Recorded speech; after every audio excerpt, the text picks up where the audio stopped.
Berapa banyak yang bersuka cita hari ini? Boleh lambaikan tangan saudara.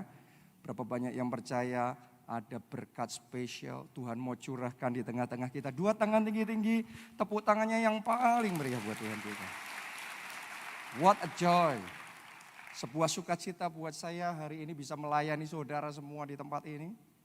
Dan saya percaya ada sesuatu yang istimewa Tuhan mau kerjakan di dalam hati kita masing-masing. Amin. Hari ini saya mau membagikan satu pesan firman Tuhan yang judulnya adalah menaklukkan ketakutan. Siapa di sini yang hari-hari ini hati kita, hati Anda sedang dipenuhi dengan ketakutan. Perasaan saudara sedang bergumul dengan berbagai macam bayangan-bayangan yang membuat hati Anda tercekam di dalam ketakutan dan kekhawatiran. Saya percaya firman Tuhan hari ini akan memerdekakan saudara. Firman Tuhan hari ini akan membawa kelepasan dan kemenangan. Amin. Sehingga melalui firman Tuhan hari ini kita semua bisa menaklukkan ketakutan. Nah, Anda harus ngerti yang namanya ketakutan dan damai sejahtera adalah dua hal yang gak bisa campur jadi satu. Kayak air sama minyak, Anda mau gimanain juga mereka gak bisa jadi satu. Ya demikian pula damai dan ketakutan. Gak bisa jadi satu di dalam hati kita. Kalau di hati kita ada ketakutan, susah untuk merasa damai. Benar apa tidak? Sebaliknya kalau di hati kita ada damai, maka semua ketakutan itu lenyap. Doa saya sementara Anda terima pesan firman Tuhan hari ini, Roh Kudus bekerja melenyapkan ketakutan dan mengimpartasikan damai yang dari Tuhan di dalam hati saudara. Kita harus ngerti yang namanya damai sejahtera itu berasal dari Tuhan. Dan Tuhan mau berikan itu di dalam hati kita masing-masing. Sebaliknya ketakutan itu berasal dari si jahat. Ketakutan itu berasal dari iblis. Nah, mari kita baca di dalam 2 Timotius 1 ayatnya yang ke-7. Ditulis begini, sebab Allah memberikan kepada kita bukan roh ketakutan, melainkan roh yang membangkitkan kekuatan, kasih, dan ketertiban. Coba Anda renungkan ketika Alkitab ngomong tentang ketakutan, dia juga Alkitab tidak sekedar ngomong ketakutan, tapi Alkitab ngomong roh ketakutan. Jadi sadari kalau Anda sedang merasa takut, Anda sedang berurusan sama roh. Anda sedang berhadapan sama roh, itu ada pribadi di situ.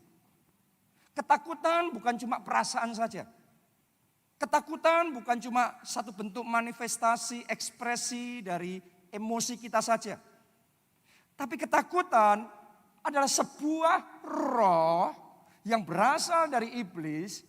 Dan Alkitab ngomong iblis itu kalau datang, dia datang untuk mencuri, membunuh, dan membinasakan. Makanya kalau roh ketakutan berusaha menyelinap dalam hati kita dan menyerang saudara, dia akan mencuri damaimu. Membunuh damai sejahteramu, membinasakan sukacita yang ada di dalam hati saudara. Sehingga sebagian orang ketika sudah hilang lenyap damai sejahtera itu, ya rasanya untuk senyum aja berat. Rasanya untuk merasa tenang aja nggak bisa. Untuk merasa damai saja nggak mampu. Untuk tidur nyenyak saja adalah pergumulan. Berapa banyak yang ngerasa seperti itu sehingga akhirnya saudara bahkan sudah mulai terpengaruh kesehatan secara fisik juga. Kenapa? Karena iblis datang mencuri, membunuh, dan membinasakan. Itu sebabnya hari ini satu pesan firman Tuhan buat kita semua. Kalau Anda sedang berhadapan dengan roh ketakutan, jangan diam aja. Anda sedang diserang, ini pribadi, ini spirit, ini roh. Kalau roh itu sedang menyerang saudara, sadarilah itu roh dari iblis. Jadi jangan diam saja, ini adalah sebuah peperangan rohani. Dalam peperangan jangan membiarkan musuh cuma pukulin saudara. bangkit dalam iman, pukul balik roh itu. Boleh katakan amin saudaraku. Alkitab ngomong tunduklah pada Allah, lawan iblis, ia lari daripadamu. Jadi yang namanya ketakutan ketika menyerang, sebagian orang nggak ngerti berurusan dengan ketakutan, jadi kita kayak langsung terpaku dengan ketakutan itu, sudah tercekam dengan ketakutan, langsung kita dilumpuhkan oleh ketakutan. Tapi kalau saudara ngerti itu adalah spirit, mulai hari ini engkau nggak tercekam lagi. Saat roh itu menyerang, engkau tunduk pada Allah, engkau bangkit dalam iman, engkau lawan iblis, kuasa Tuhan akan bekerja, Tuhan di pihak saudara, dan iblis akan lari daripadamu. Ketakutan lenyap dari hati saudara. Amin, haleluya. Jadi belajar melawan ketakutan, belajar menaklukkan ketakutan. Mulai hari ini Anda bisa menaklukkan ketakutan. Mulai hari ini tidak ada lagi tempat bagi ketakutan di dalam hati saudara. Anda coba lihat dalam kehidupan Daud. Daud itu menghadapi banyak bahaya besar dalam hidupnya. Dia menghadapi ancaman-ancaman besar dalam hidupnya. Musuh-musuhnya banyak juga yang mau membunuh dan membinasakan dia. Dan berulang kali dalam hidup Daud dia ada di dalam situasi antara hidup dan mati. Itu resiko dan bahayanya sangat nyata. Secara manusia orang kalau berhadapan dengan maut ada rasa takut apa tidak di hati? Ada juga rasa takut yang berusaha menyelinap dan menyerbu hati Daud. Tapi yang luar biasa menghadapi semuanya itu saat dia merasa takut, dia bergumul, dia lawan ketakutan itu. Daud selalu berhasil menaklukkan ketakutannya. Jadi Anda gampang ngertinya diserang oleh roh ketakutan adalah ketika merasa takut. Waktu kita merasa takut bukan berarti kita kalah sama roh ketakutan. Itu artinya kita under attack. Kita sedang diserang. Nah, saat kita diserang, kita bergumul di situ, tapi akhirnya kita harus menang. Kita harus bisa kalahkan ketakutan yang ada di dalam hati kita. Itu yang dilakukan oleh Daud. Masih ingatkah saudara Daud harus berhadapan dengan Goliat yang sangat menakutkan, yang membuat seluruh pasukan Israel gemetar dan sembunyi ketakutan. Benar? Dan Daud sendirian, anak muda ini maju menghadapi Goliat. Ya, masih ingatkah saudara, Daud juga harus berhadapan dengan Saul. Mertuanya sendiri, tapi mertuanya ini bencinya setengah mati sama dia. Dan mertuanya ini sangat powerful. Karena bukan mertua biasa, ini seorang raja yang berkuasa. Dan secara manusia raja bisa pakai semua powernya, semua tentaranya, pengaruhnya untuk bunuh Daud. Suatu saat dia sedang suruh Daud main kecapi, tiba-tiba dia ambil tombak dan dia lemparkan, dia mau bunuh Daud. Jadi Daud itu selalu berhadapan dengan bahaya. Saul demi mengejar Daud bahkan membunuh 85 imam supaya bisa menemukan Daud. Jadi Saul ini sudah sangat determin, sangat bertekad untuk membunuh Daud. Jadi Daud itu berulang kali dalam bahaya maut. Dan dia harus bergumul dengan perasaan-perasaan takut yang berkecamuk di dalam hatinya. Mungkin saudara saat ini sedang bergumul dengan sakit penyakit. Dan ada perasaan-perasaan takut yang mencekam di dalam hati saudara. Mungkin saat ini saudara sedang bergumul dengan masalah pernikahan, masalah keluarga. Ada bahaya yang besar yang siap menyergap dan menghancurkan pernikahan. Menghancurkan dan memporak-porandakan keluarga saudara. Dan itu membuat Anda cemas, Anda takut. Mungkin ada di antara saudara yang sedang bergumul dengan bayangan-bayangan tentang masa depan. Karena banyak hal dalam hidup saudara sudah terjadi. Banyak ketidakpastian. Anda kayak kehilangan pegangan dalam hidupmu. Kehilangan andalan dalam hidup saudara. Sehingga kayaknya kita limbung. Kayaknya kita nggak ngerti what to do. Apa yang harus saya lakukan. Dan karena itu saudara merasa cemas. Atau Anda sedang mengerjakan satu proyek dan kemudian ada berbagai macam kendala yang muncul di proyek itu. Kalau sampai gagal, saudara mengalami kerugian yang besar. Dan itu membuat saudara khawatir dan cemas. Daud itu juga tidak asing dengan semua perasaan-perasaan takut yang kita rasakan di dalam hati kita ketika kita menghadapi masalah dan tantangan dalam hidup kita.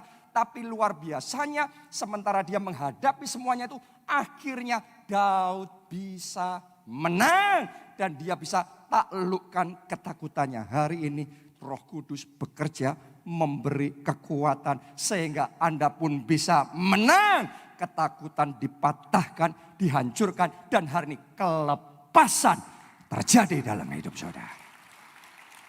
Amin. Mari kita baca Mazmur 3 ayat 1 sampai 7. Anda akan melihat ini nanti di sini. Bagaimana Daud bisa menaklukkan ketakutannya. Mazmur Daud ketika ia lari dari Absalom anaknya.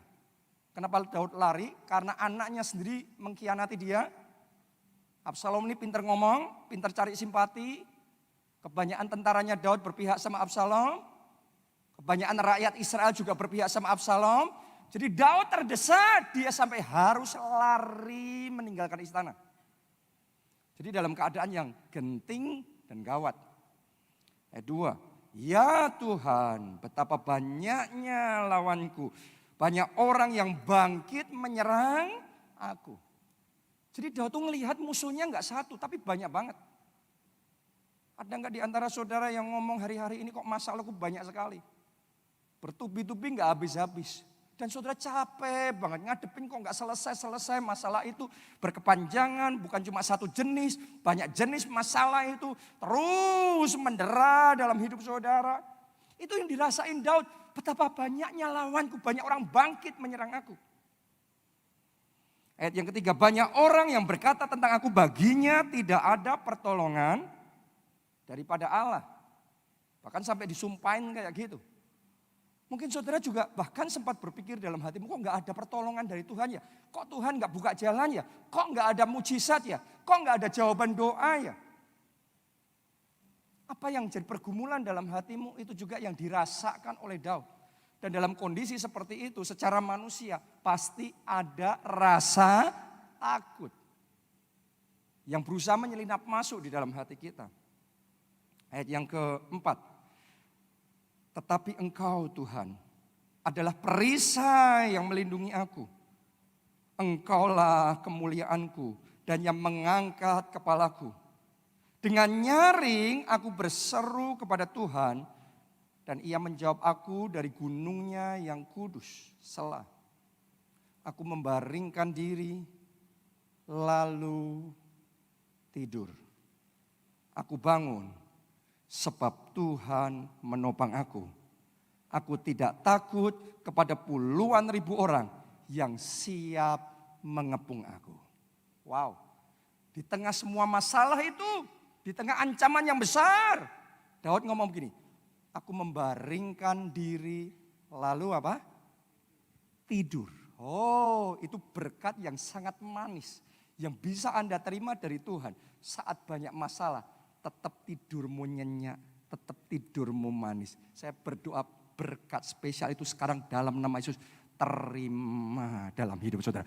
Terima dalam hidup saudara. Amin. Mulai malam hari ini insomniamu berhenti.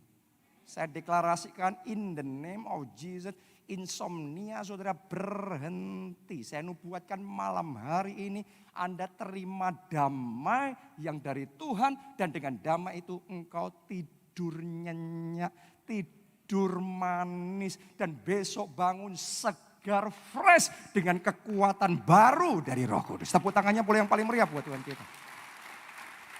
Luar biasa sekali. Itu namanya damai sejahtera. Saat ngadepin masalah, Daud ngomong begini. Aku tidak takut kepada puluhan ribu orang yang siap mengepung aku.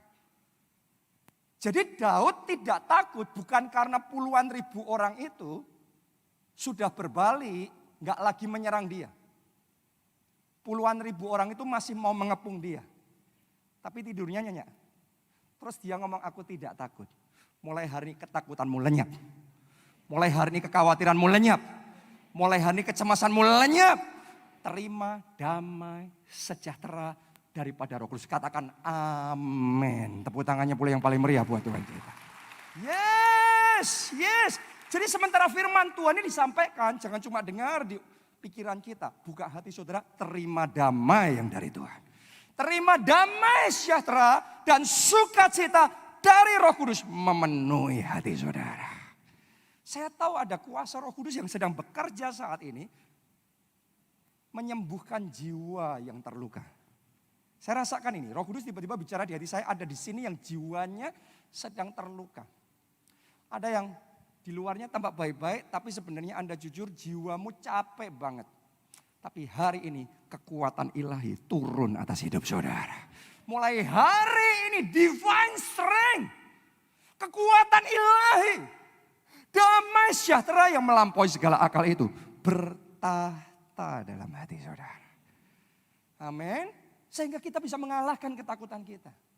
Kali ini saya mau ajak saudara belajar dari Daud bagaimana dia bisa mengalahkan ketakutannya. Siapa mau belajar bisa mengalahkan ketakutan dalam hidup saudara? Ngadepin masalah masih, tantangan mungkin masih, nggak langsung selesai. Tapi engkau bisa menaklukkan ketakutanmu. Dan tetap damai di tengah badai. Wow, itu luar biasa sekali. Ayo kita baca di dalam Mazmur 56 ayat 1 sampai 5. Untuk pemimpin biduan menurut lagu, merpati di pohon-pohon tarbantin yang jauh, Miktam dari Daud. Ketika orang Filistin menangkap dia di mana? Gad. Tahu nggak saudara? Gad itu kota asal dari Goliat. Pahlawan orang Filistin yang sangat terkenal itu. Yang dibunuh oleh Daud itu. Tapi pada waktu itu situasi berbalik. Sekarang Daud yang ketangkap sama orang Filistin di Gad. Jadi sebenarnya secara manusia itu kesempatan emas buat orang Filistin balas dendam sama Daud. Saya mau tanya sama saudara. Ya. Mereka bakal mau lepasin Daud apa tidak? Enggak mungkin. Mereka pasti mau bunuh Daud. Jadi secara manusia enggak ada jalan keluar. Secara manusia deadlock. Ada enggak yang sedang deadlock situasimu? Ada enggak yang sedang mengalami seperti Daud? Anda dalam ancaman, dalam serangan yang Anda sudah pasti habis deh. Secara manusia pasti habis. Itu situasi Daud. Karena dia ditangkap orang Filistin di Gad. Dia nggak mungkin selamat secara hitung-hitungan manusia. Nggak mungkin selamat. Kalau Anda dalam situasi seperti Daud, ada nggak rasa takut? Pasti. Mari kita lihat ayat berikutnya. Ayat 2, kasihanilah aku ya Allah, sebab orang-orang menginjak-injak aku sepanjang hari. Orang memerangi dan mengimpit aku. Seteru-seteruku menginjak-injak aku sepanjang hari. Bahkan banyak orang yang memerangi aku dengan sombong. Ayat 4 perhatikan, semuanya konsentrasi. Ayat 4, Daud ngomong gini, waktu aku takut. Ada enggak yang sedang takut di sini? Coba Anda lihat, Daud takut enggak? Ternyata dia takut. Jadi dia ngomong ini waktu aku takut karena dia tahu resikonya. Ditangkap orang Filistin di Gad, dia tahu apa yang akan terjadi atas hidupnya. Makanya Daud ngomong waktu aku takut. Waktu Anda takut, Anda ngelakuin apa? Mari belajar dari Daud. Gimana mengalahkan ketakutan? Waktu takut. Ayat 4 ya. Waktu aku takut. Aku ini percaya kepadamu. Kepada Allah yang firman-Nya kupuji. Kepada Allah aku percaya. Aku tidak takut. Apakah yang dapat dilakukan manusia terhadap aku? Kenyataannya dia masih ditawan sama orang Filistin. Tapi dia ngomong begini, saat aku takut, aku pilih percaya Tuhan. Walaupun situasinya aku masih ditangkap, aku masih ditawan, aku pasti binasa secara manusia. Tapi kepada firman-Mu aku percaya. Bahkan Daud ngomong apa yang bisa dilakukan manusia terhadap aku. Padahal secara manusia apa yang bisa dilakukan Daud pada situasi seperti itu. mungkin Gad bisa melakukan semuanya terhadap Daud. Benar apa tidak? Tapi karena dia memandang Tuhan, dia percaya sama Tuhan. Dia ngomong, apa yang bisa dilakukan manusia terhadap aku? Itu yang saya sebut hidup dengan iman. Hidup dengan iman adalah di saat kita takut, di saat situasi kondisi semuanya ngomong tidak mungkin, tapi kita memilih tetap percaya. Di saat Daud sedang tertawan dan dia pasti binasa, tapi dia memilih Allah keselamatanku. Aku pasti selamat. Apa yang bisa dilakukan manusia terhadap aku? Di saat saudara merasa sakit, di saat sakit penyakit itu masih terus berusaha menghancurkan tubuh saudara. Tapi Anda percaya, Anda katakan dia Jehovah Jireh. Allah yang menyembuhkan. Oleh bilur-bilurnya aku sembuh.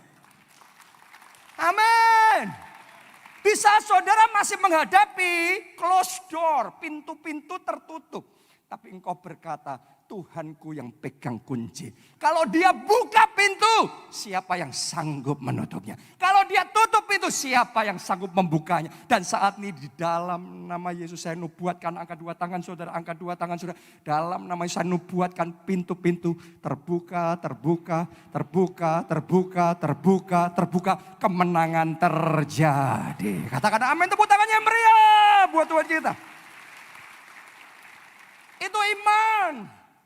Percaya sekalipun situasi kondisi sangat berkebalikan. Karena itu Daud awalnya takut. Makanya ngomong waktu aku takut. Itu startnya. Tapi kemudian dalam proses dia memilih percaya sama Tuhan. Endingnya aku tidak takut.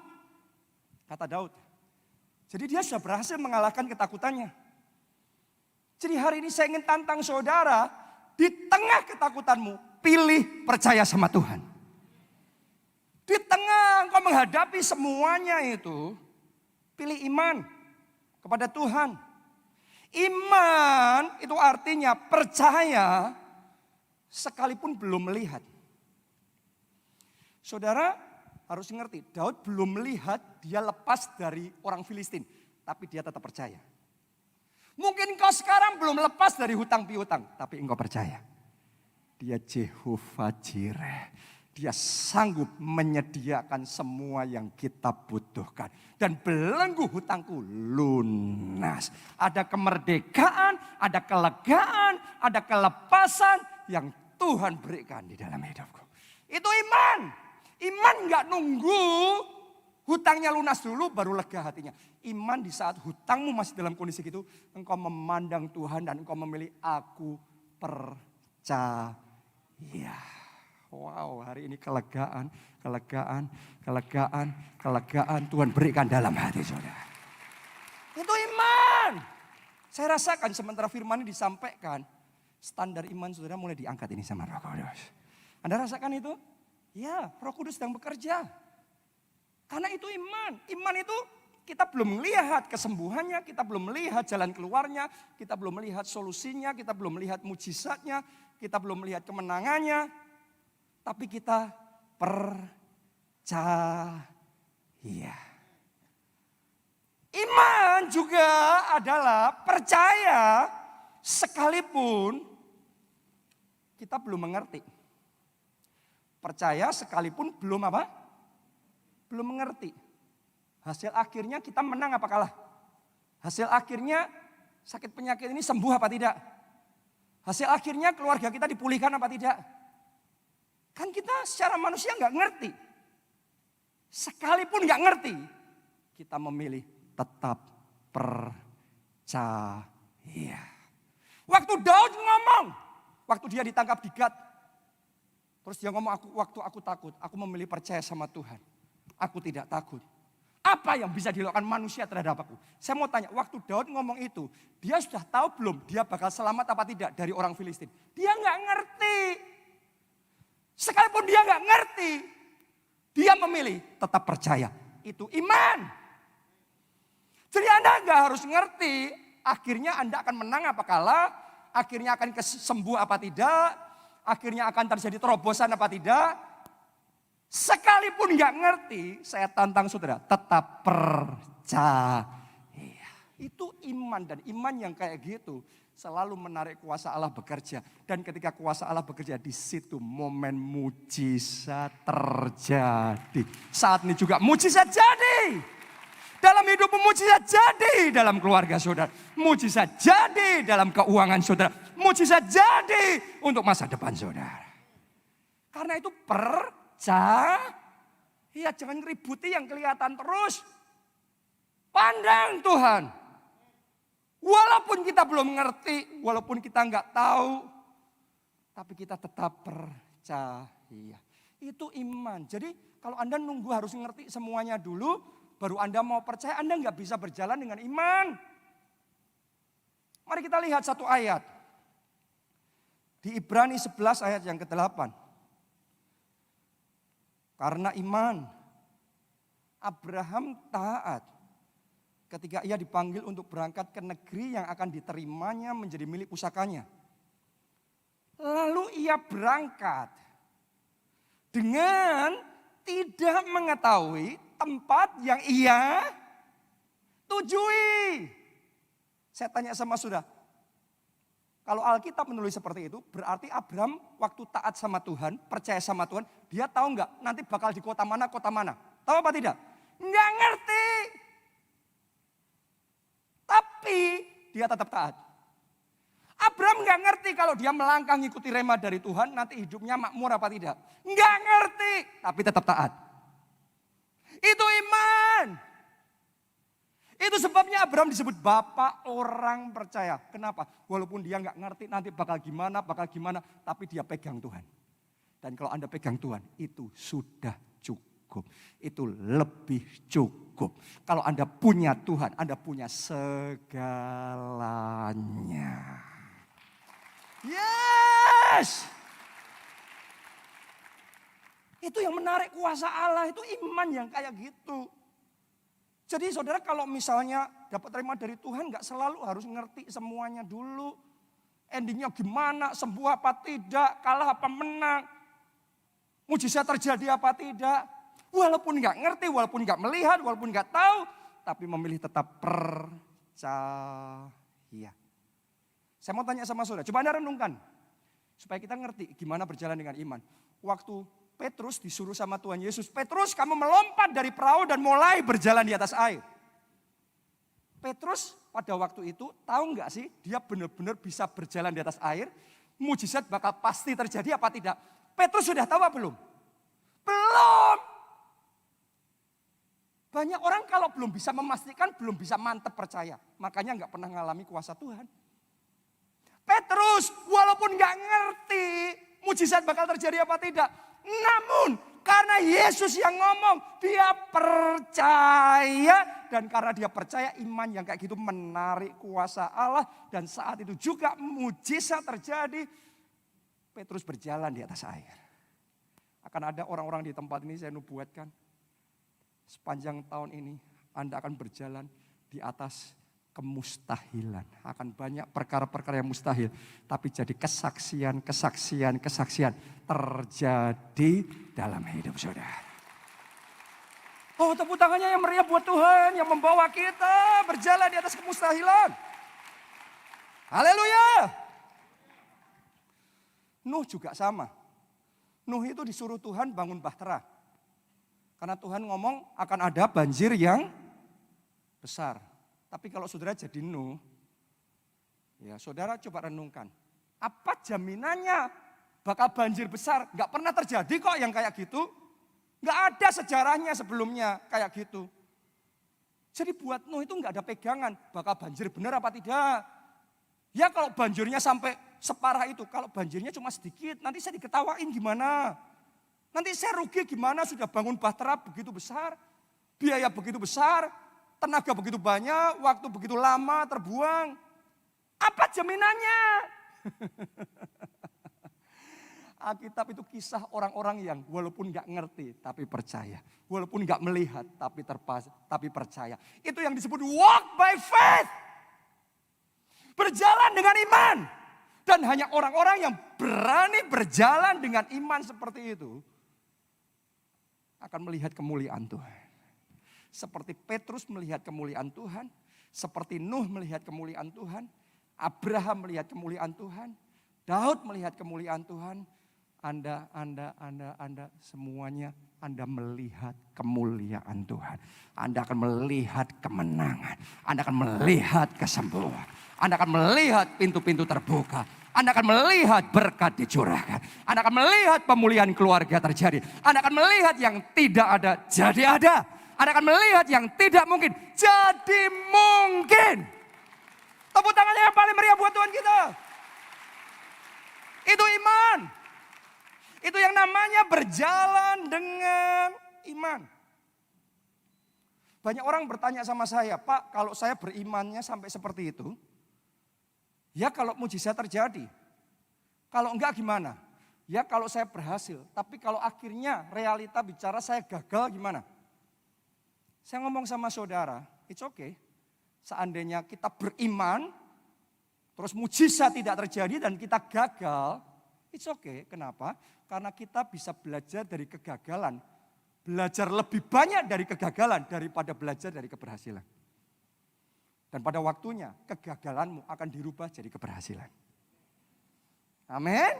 Jadi berjalan dengan iman itu siap menghadapi resiko. Ya. Kalau pada akhirnya mujizat tidak terjadi, dan saudara menghadapi kegagalan, saya mau ngomong begini sama saudara. Lebih baik, buat saya ya, lebih baik saya ngalami kegagalan, tapi saya tidak kehilangan iman saya. Daripada saya tidak gagal, tapi saya kehilangan iman saya dan saya hidup dalam ketakutan. Kalau Anda punya sikap hati yang seperti itu, mulai hari ini, hidupmu gak akan pernah kering dari kuasa Tuhan. Engkau akan menyaksikan, dibanjiri, dihujani dengan kuasa Tuhan, pengurapan Tuhan, dan yang namanya banjir mujizat, banjir anugerah, banjir berkat akan jadi bagian hidup setiap hari di dalam hidup saudara. Itu adalah orang yang berani all out sama Tuhan. Lebih dari semua pikiran manusia. Jadi siapin hati saudara. Lihat Sadrak, Mesak, Abednego. Ditantang sama Raja Nebukadnezar, kamu nyembah enggak patung buatanku? Kalau enggak aku lempar ke dapur berapi. Apa kata Sadrak, Mesak, dan Abednego? Allah yang kami sembah sanggup menyelamatkan kami. Kami tidak akan menyembah patung buatan Tuanku. Karena Allah yang kami sembah sanggup menyelamatkan kami.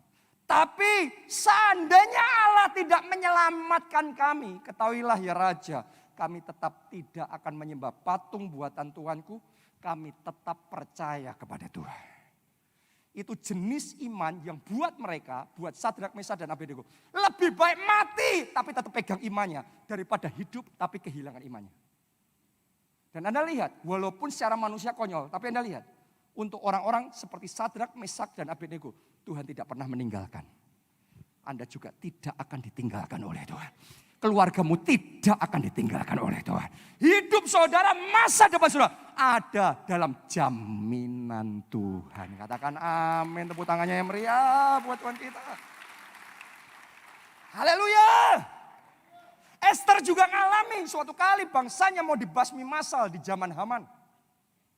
Dia buat plot untuk membasmi orang Yahudi, orang Israel. Waktu itu Esther sudah jadi ratu. Dan karena itu pamannya Esther namanya Mordekai minta Esther pakai jabatannya untuk membela bangsa Israel. Tapi buat Esther kalau aku lakukan itu resikonya besar, aku bisa mati. Kita baca ya kisahnya supaya saudara bisa ngerti jalan dengan iman itu seperti apa. Ya, dari situ nanti Anda akan terbentuk di tempat imanmu jadi kokoh. Di tengah semua masalah badai besar yang kau hadapi, engkau enggak lagi dicekam dengan ketakutan, tapi engkau bisa taklukkan ketakutan dan hidup di dalam iman. Kita baca kitab Esther 4 ayat 13 sampai 17. Maka Mordekai menyuruh menyampaikan jawab ini kepada Esther. Jangan kira karena engkau di dalam istana raja, hanya engkau yang akan terluput dari antara semua orang Yahudi. Sebab sekalipun engkau pada saat ini berdiam diri saja, bagi orang Yahudi akan timbul juga pertolongan dan kelepasan dari pihak lain. Dan engkau dan kaum keluargamu akan binasa. Siapa tahu mungkin justru untuk saat yang seperti ini engkau beroleh kedudukan sebagai ratu. Maka jawab Ester menyuruh menyampaikan jawab ini kepada Mordekai.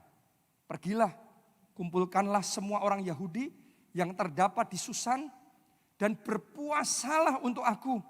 Janganlah makan dan janganlah minum 3 hari lamanya. Baik waktu malam, baik waktu siang. Jadi ini bukan cuma puasa 3 hari. Ini puasa 3 hari, 3 malam, tidak makan, tidak minum.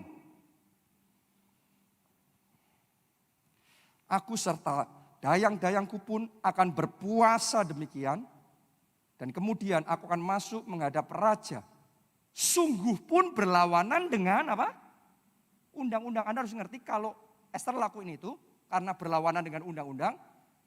Begitu raja nggak suka, ini kok nggak diundang, datang sendiri. Maka menurut undang-undang Ester dijatuhi hukuman mati. Jadi buat Ester resiko besar. Untuk melakukan rema Tuhan kadang-kadang kita diperhadapkan sama resiko yang besar. Tapi mari kita lihat kalimat terakhir yang diucapkan Ester. Yang ngomong begini. Kalau terpaksa aku mati, biarlah aku mati. Wow. Jadi buat Ester itu gini, aku akan lakukan yang terbaik, aku percaya sama Tuhan, aku akan doa puasa, aku akan lakukan semua yang bisa aku lakukan, tapi setelah aku melakukan semuanya itu, kalau seandainya aku mati, biarlah aku mati dalam iman daripada hidup tanpa iman. Dan Anda melihat orang yang, kalau orang Jawa ngomong berani cong buat Tuhan.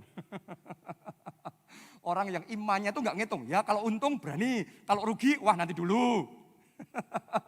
Kalau situasinya anginnya kayaknya bagus boleh jalan. Tapi kalau anginnya kurang bagus mundur dulu. Orang kalau berani all out sama Tuhan tidak akan dikecewakan. Anda tidak akan dikecewakan, keluargamu tidak akan dikecewakan, hidupmu tidak akan dikecewakan. Belajar walk by faith, belajar berjalan dengan iman. Saya rasain kuat sekali ada anointing yang sedang mengalir saat ini. Dan saya tahu persis dalam ibadah ini akan ada orang-orang di sini terima mujizat, terima terobosan, terima jawaban doa, terima keajaiban besar dalam hidup saudara. Sementara engkau bangkit dalam iman, Tuhan akan manifestasikan, nyatakan kuasanya atas hidup saudara. Karena itu bangkitlah dalam iman. Bahkan saya ajak saudara, saya tantang semuanya di tempat ini, lakuin seperti yang Ester lakuin. Dalam perjuangannya, dia bukan cuma beriman, tapi dia juga apa? Doa, puasa.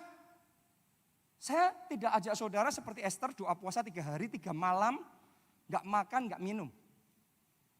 Tapi yang saya ajak saudara lakukan, ini akan kita kerjakan segereja kita, baik di Jogja, di Jakarta, di Solo, di semua kota di mana ada gereja kita. Kita akan adakan kegeraan doa puasa massal 21 hari. 21 hari, mulai tanggal 5 April sampai 25 April. Mulainya Senin depan, bukan Senin ini nanti, tapi Senin depan. Doa puasa, kenapa? Karena doa puasa akan mempercepat karya Tuhan dinyatakan dalam hidup saudara. Yes. Saya berapa waktu lalu dengar Pastor I.E. Adeboye, dia cerita begini. Dulu pertama kali saya pelayanan, kalau ada orang yang ngomong sama saya, kamu doa puasa dong kayak Ester itu. 3 hari 3 malam. Gak makan, gak minum.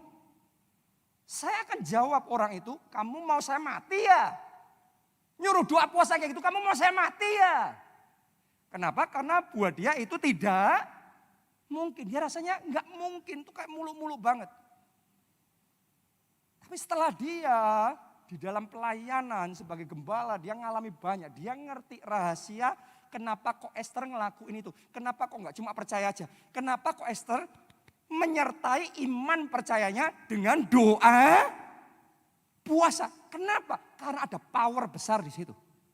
Ada kuasa yang besar di dalam doa puasa. Ketika dia doa puasa, malaikat surgawi bekerja. Ketika dia doa puasa, rintangan satu persatu ditekuk, ditaklukkan.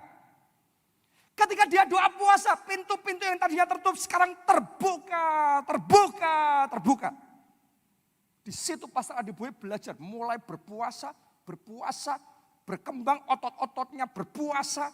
Sudah tahu nggak? Sekarang ini tiap tahun dia doa puasa 40 hari, 40 malam 3 kali tiap tahun.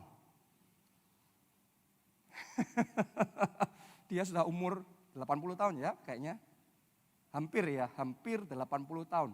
Tapi kakek ini masih tiap tahun doa puasa 40 hari, 40 malam.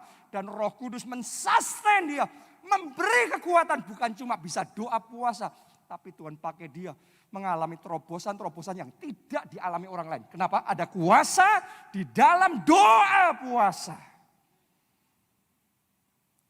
Tahun ini saya nubuatkan, Anda akan mengalami kemenangan yang belum pernah Anda alami sebelumnya dalam sejarah hidupmu, sejarah keluargamu belum pernah terjadi sebelumnya.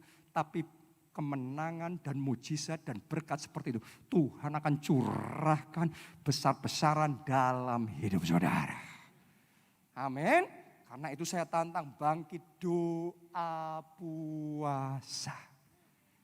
Saya suruh saudara doa puasa, saya ajak saudara doa puasa bukan saudara sendiri, saya juga. Saya juga berusaha sesering mungkin doa puasa. Kadang-kadang apalagi di Jogja kita sudah lama nggak ketemu. Saya terakhir ke sini 5 bulan yang lalu kalau nggak salah. Ya, jadi sudah banyak yang nggak ngelihat saya sekian bulan. Seringkali pertanyaannya, Pak Jo kok kurus sekali? Pak Jo kok kurus sekali? Saya mau ngomong begini sama saudara. Saya belum bisa cerita sekarang. Ya, tapi saya yakinkan saudara, Roh Kudus ini sedang bekerja luar biasa di tengah-tengah kita. Terobosan-terobosan yang enggak masuk akal sedang dia nyatakan di tengah-tengah kita. Ya. Karena itu saya tahu, saya harus doa puasa. Saya nubuatin ya saudaraku ya. Orang-orang yang mau respon sama firman Tuhan hari ini, Anda bangkit dalam doa puasa. Tahun ini akan jadi tahun Anda bisa bersaksi kesaksian-kesaksian yang belum pernah Anda ceritakan sebelumnya dalam hidup saudara. Amin. Jadi have faith, belajar percaya, kalahkan ketakutan. Selama masa pandemi ini, jujur saya ngomong sama saudara, 3 bulan pertama masa pandemi, hati saya dipenuhi dengan ketakutan. Karena dibombardir berita-berita begitu, apalagi di gereja. Wah, kalau sampai ibadah di gereja, di ruangan tertutup, ya, nggak ada sirkulasi udara. Wah, ketularan, karena itu jangan ibadah onsite. Saya jujur ngomong sama saudara, saya sempat dicekam dengan ketakutan. Dan seandainya 3 bulan pertama itu pemerintah memperbolehkan ibadah pun, saya tidak akan mau membuka ibadah onsite. Kenapa? Karena hatiku penuh dengan ketakutan. Tapi saya belajar seperti Daud. Waktu aku takut, aku percaya kepada Tuhan. Di situ Tuhan mulai bangun iman saya. Di situ saya mulai belajar mengalahkan ketakutan. Di situ saya mulai dengar rema dari Tuhan. Di situ saya mau belajar mengikuti Tuhan. Dan sampai suatu kali Roh Kudus bicara di hati saya, buka kembali ibadah onsite. Dan saudara yang di Jogja, Anda jadi saksinya. Di saat semua gereja yang lain, semuanya tutup. Mungkin gereja kita satu-satunya gereja di Jogja dari bulan Juli 2020 sampai hari ini yang tetap kokoh, tetap buka. Dan bukan hanya itu saja, ya, tapi Tuhan genapi janjinya, perlindungannya nyata atas kita. Ya, nothing happen. Nothing can harm us, tidak ada yang bisa mencelakai kita karena penjagaan Tuhan kita sempurna. Anda sedang melihat iman sedang bekerja saat ini. sedang melihat. Anda jadi saksinya semua kan? Kita ini kayak dibawa melawan arus dengan semuanya. Saya di Jakarta juga sama. Gereja kita di Jakarta mungkin sekarang satu dari sangat sedikit gereja yang buka. Jadi melawan semua arus, semua ketakutan, kecemasan, kekhawatiran. Begitu Roh Kudus bicara sama saya, buka ibadah onsite. Saya ngomong, yes Lord. Ya Tuhan, aku percaya. Dan Anda jadi saksinya bagaimana iman itu menarik kuasa Allah bekerja. Ketika kuasa Allah bekerja, mujizat terjadi. Kalahkan ketakutan.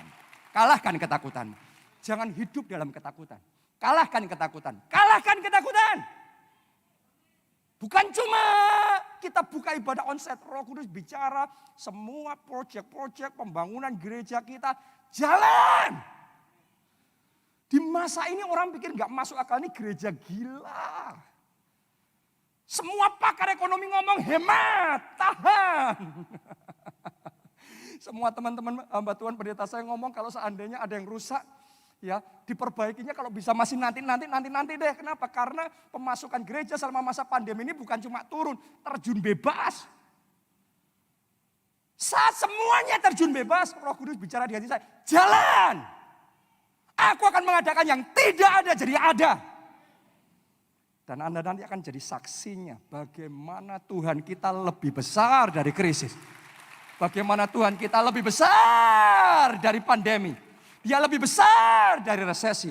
Kalau Anda memilih percaya, Anda akan menaklukkan ketakutan. Di tengah semua resesi, di tengah semua pandemi. Yang lain takut.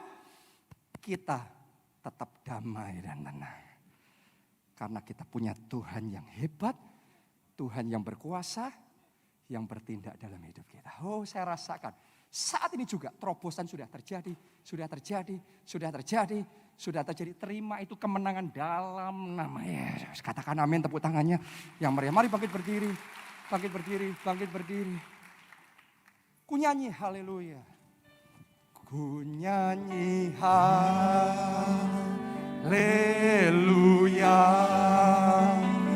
ku sorak haleluya,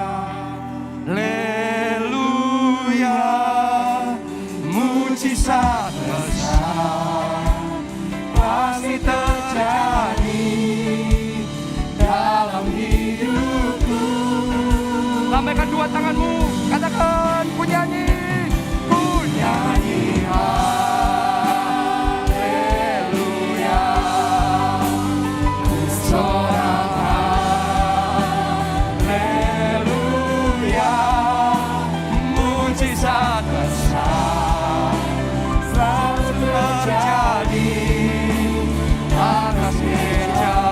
sekali lagi, ku nyanyi haleluya, ku nyanyi haleluya, ku sorak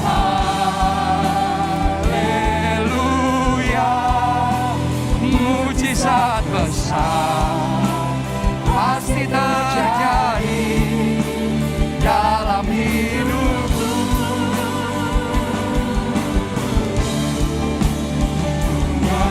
Haleluya,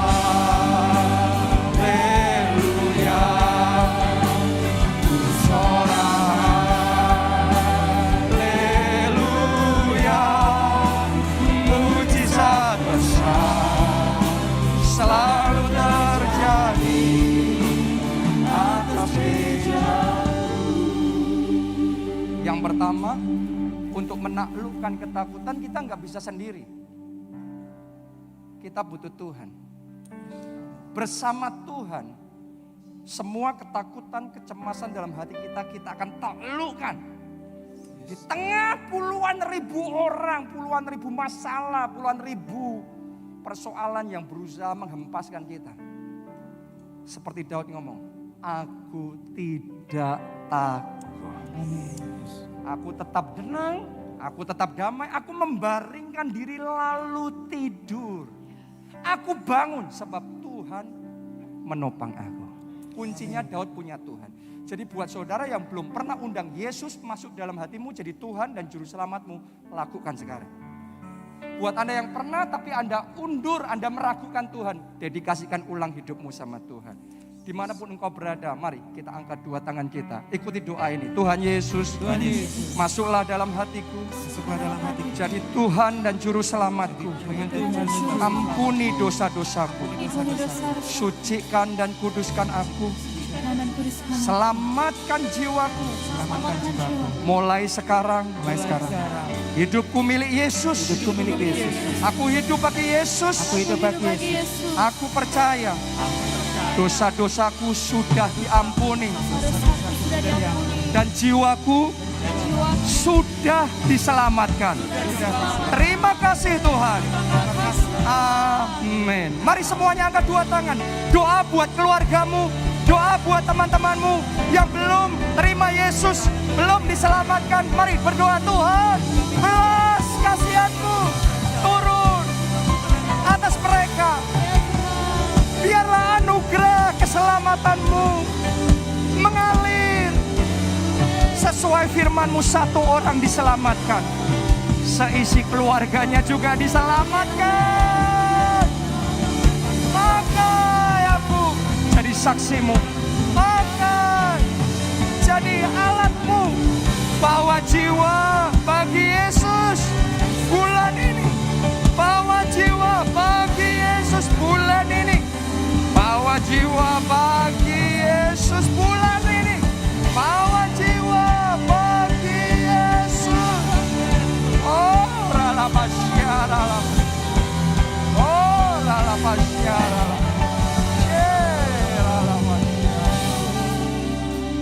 Oh, Yesus. Yang kedua, untuk menaklukkan ketakutan, ini yang dilakukan Daud. Dia memilih percaya kepada Tuhan. Saya juga belajar percaya sama Tuhan. Karena waktu kita mau buka ibadah onsite ini, semua omongan berkata untuk tidak. Tapi Tuhan ngomong, buka. Melawan semua perkataan yang lain. Kita memilih percaya kepada Tuhan. Semua pakar ngomong hemat. Tapi Tuhan ngomong sama saya di masa ini, kerahkan segalanya.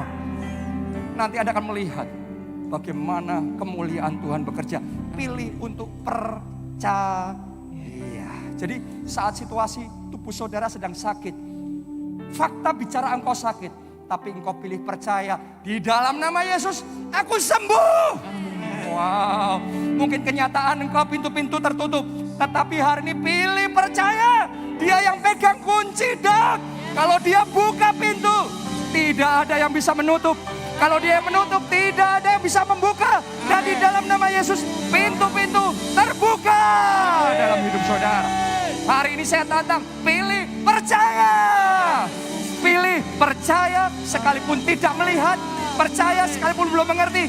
Percaya. Yang mau angkat dua tangan, katakan Tuhan Yesus.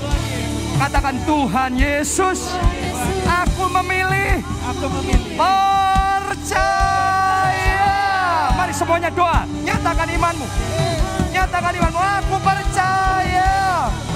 Aku tidak takut, aku tidak gentar. Sekalipun belum mengerti, sekalipun belum melihat, namun aku percaya. Keluargaku dipulihkan, pernikahanku diselamatkan. Aku percaya. Belenggu hutang dipatahkan. Lunas. Lunas. Lunas. Aku percaya. Terobosan keuangan terjadi. Aku percaya. Aku percaya. Aku percaya. Aku percaya.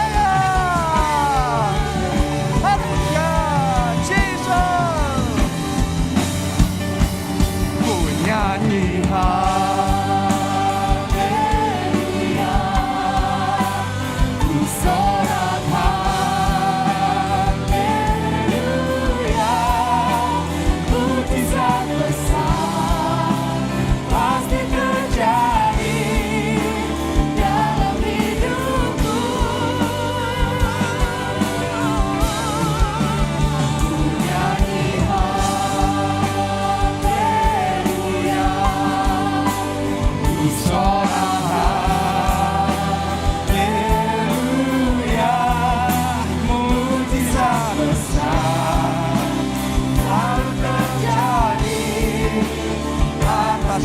kerja. Sekarang bersama drum saja. Mari semuanya bertepuk tangan, tepuk tangan. Ku nyanyi haleluya, ku sorak haleluya, mujizat besar ya pasti terjadi dalam hidupku. Ku nyanyi haleluya, ku nyanyi haleluya,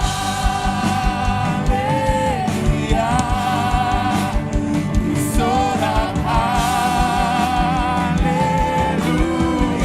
Yes, yes, yes, yes.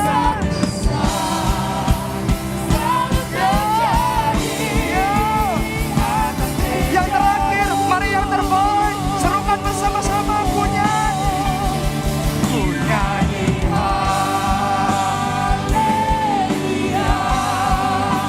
ku sorak haleluya, mujizat besar pasti terjadi dalam hidupku. Ku nyanyi haleluya, ku sorak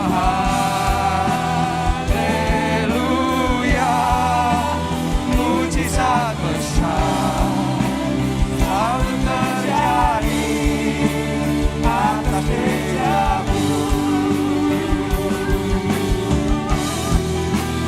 Mujizat besar pasti terjadi, mujizat besar selalu terjadi, mujizat besar sudah terjadi atas gerejaku. Haleluya, haleluya, thank you Jesus.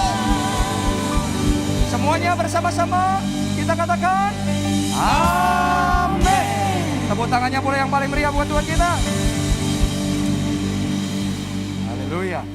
Ready for miracle? Siap mengalami mujizat? Amin. Jadi milik saudara. Amin. Kita kasih tepuk tangan sekali lagi yang meriah buat Tuhan kita. Untuk besok Jumat, kita akan merayakan Jumat Agung, kemudian Sabtu, dan Minggu Paskah. Jadi saudara, tolong sabar dalam beberapa hari ini, 1-2 hari ini kita berharap kita sudah bisa memberikan pengumuman kepada saudara. Jumat Agung, ibadah semuanya untuk Jumat Agung dan Minggu Paskah semuanya masih digabungkan di Star, atau kita sudah bisa di Star dan di gedung baru kita di Impact, oke? Ya, di sana sekarang sedang dipasang peredam-peredam semuanya, ya sedang disempurnakan semuanya. Kita berdoa, kita mau pastikan beberapa hari ini nanti kita akan kirim informasi melalui WhatsApp dan sosial media. Saya harap Anda nunggu informasi itu. Ya, di zaman sekarang ini luar biasa teknologi Tuhan kasih untuk membantu kita, saudara ya. Dan saya yakin sementara kita merayakan Paskah, kuasa kebangkitan Kristus akan mengerjakan unprecedented resurrection. Yes. Akan ada kebangkitan yang belum pernah terjadi sebelumnya. Amin. Tuhan nyatakan di tengah-tengah. Yes. Amin. Jadi saudara siap-siap. Seminggu ke depan ini, Paskah ini, ada mujizat besar, kemenangan besar, kesembuhan besar, kesaksian besar. Tuhan buat dalam hidupmu. Angkat 2 tangan saudara, aminkan berkat ini. Diberkatilah saudara oleh Tuhan. Amin. Diberkatilah keluargamu oleh Tuhan. Amin. Diberkatilah studi dan pekerjaan saudara oleh Tuhan. Amin. Diberkatilah kesehatan dan masa depanmu oleh Tuhan. Amin. Dan diberkatilah pertumbuhan rohani dan pelayanan saudara oleh Tuhan.